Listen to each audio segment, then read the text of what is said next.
तो ये सिद्धांत है कि जो वस्तु कई पदार्थों से मिलकर के बनती है वो परार्थ होती है, दूसरे के लिए होती है।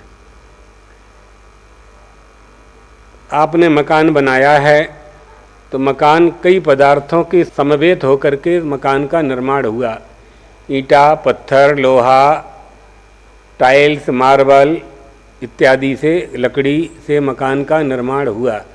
तो आपका मकान आपके लिए है, मकान मकान के लिए नहीं है।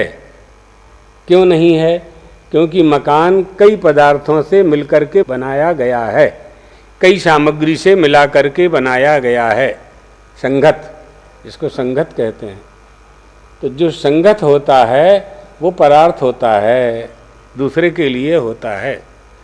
इसी तरह से मनुष्य का देह भी 5 पदार्थों से, 5 तत्वों से मिलकर के बनाया गया है, निर्मित हुआ है। क्षिति, जल, पावक, गगन और समीर, पृथ्वी, जल, तेज, आकाश, वायु या अष्टधा प्रकृति, भूमिरापो नलो वायु खम मनो बुद्धिरेव च, अष्टधा प्रकृति है। इस अष्टधा प्रकृति का आश्रय लेकर के ही इस देह का निर्माण हुआ। 5 तत्वों से हुआ, फिर 24 तत्व आ गए, 5 ज्ञानेंद्रियाँ, 5 कर्मेंद्रियाँ आदि आदि तत्वों को भी ले लेंगे तो 24-25 तत्व जाएंगे। इन सबसे मिलकर के शरीर का निर्माण हुआ। तो तुम्हारा ये जो शरीर है ये तुम्हारे लिए नहीं है। क्यों नहीं है? जैसे मकान मकान के लिए नहीं है, मकान मालिक के लिए मकान है, इसलिए क्योंकि वो कई वस्तुओं से मिला करके बना। अच्छा, पलंग पर सोते हैं आप लोग, पलंग पर सोते हैं तो पलंग में 4 पाया होते हैं, पाटी होती है, फिर प्लाईबोर्ड होता है, फिर गद्दा होता है, गद्दा पर चद्दर होता है, चद्दर पर तकिया होता है, उस पर आप सोते हैं। तो पलंग पलंग के लिए है कि सोने वाले के लिए है? सोने वाले के लिए है।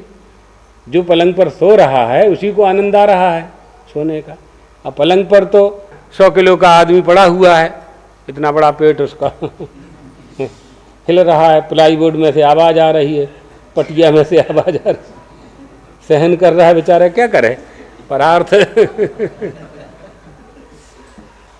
इसी तरह से ये जो मनुष्य का शरीर है ये 5 तत्वों से बना है। पृथ्वी, जल, तेज, आकाश, वायु से अन्न का निर्माण हुआ, अन्न से रस, रक्त, मांस, मज्जा, अस्थि, शुक्रादि का निर्माण हुआ और उससे गृहस्थाश्रम धर्म का संयोग हुआ और आपके घर में बालक उत्पन्न हुआ।